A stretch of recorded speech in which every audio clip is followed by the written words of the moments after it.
पाकिस्तान की सियासत में एक बार फिर बड़े बदलाव की स्क्रिप्ट तैयार हो चुकी है।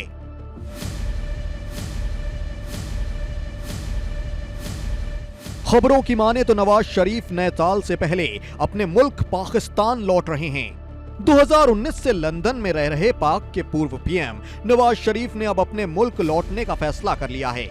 वैसे तो पाक के बड़े बड़े सियासी फैसले फौज से ही पूछ कर किए जाते हैं, लिहाजा इसलिए तो फौज इमरान खान को तब्दीली के नाम पर सत्ता में लाई थी। लेकिन पाक वजीर आजम इस मामले में पूरी तरह से नाकाम रहे। मुल्क में उनके खिलाफ नफरत पैदा हो चुकी है। इमरान की कारगुजारियों की वजह से फौज की भी फजीहत हो रही थी, जिसको देखते हुए अब बीच का रास्ता निकाला गया। जिसके बाद आखिरकार 3 साल से चुप पाकिस्तान की मेन मीडिया भी अब खुलकर नवाज की वापसी और इमरान के दिन लदने की खबरें देने लगा है। लेकिन अचानक ऐसा क्या हुआ जो पाक की सत्ता का पूरा खेला ही बदल गया? आइए इसकी तह तक जाते हैं।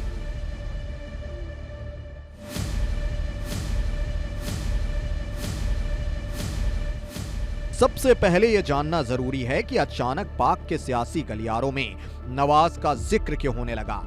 3 दिन पहले पाकिस्तान के बड़े और गंभीर पत्रकार सलीम साफी ने एक ट्वीट किया और कहा कि नवाज जनवरी 2022 में पाकिस्तान लौट रहे हैं। मुल्क की सियासत में बदलाव का वक्त है। इस ट्वीट को हर किसी ने गंभीरता से लिया, क्योंकि हालात भी कुछ इसी तरफ इशारा कर रहे थे।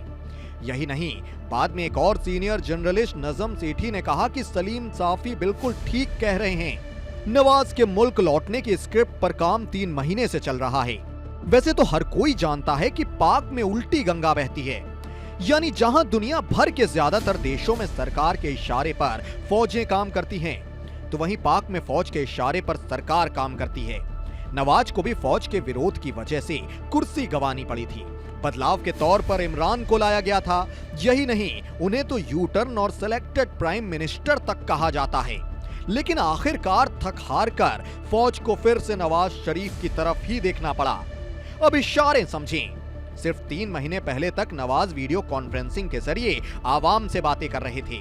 इस दौरान नवाज फौज और आईएसआई के अफसरों का नाम लेकर अपनी कारगुजारियां उजागर करते थे। लिहाजा इसको लेकर भी फौज के सामने दोहरी मुसीबत आ गई।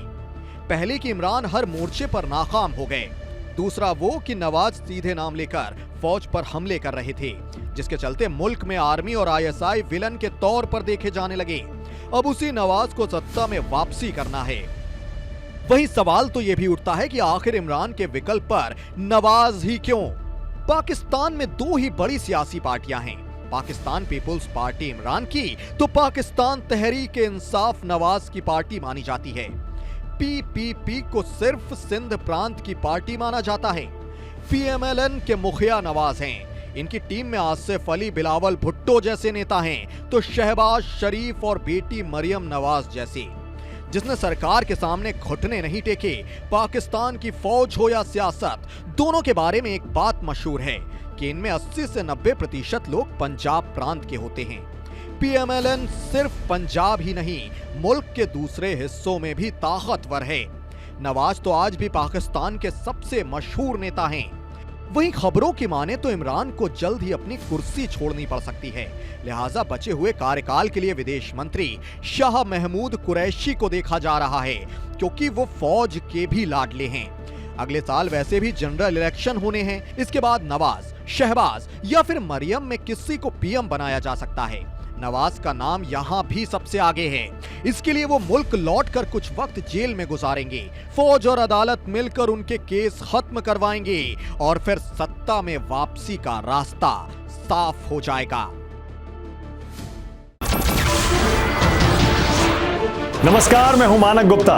अगर आपको हमारा ये वीडियो पसंद आया हो तो इसे लाइक और शेयर जरूर करें, और हां, हमें सब्सक्राइब और फॉलो करना ना भूलें, ताकि आप देश और दुनिया की कोई खबर मिस ना करें। तो जुड़े रहिए हमारे साथ और देखते रहिए न्यूज़ 24।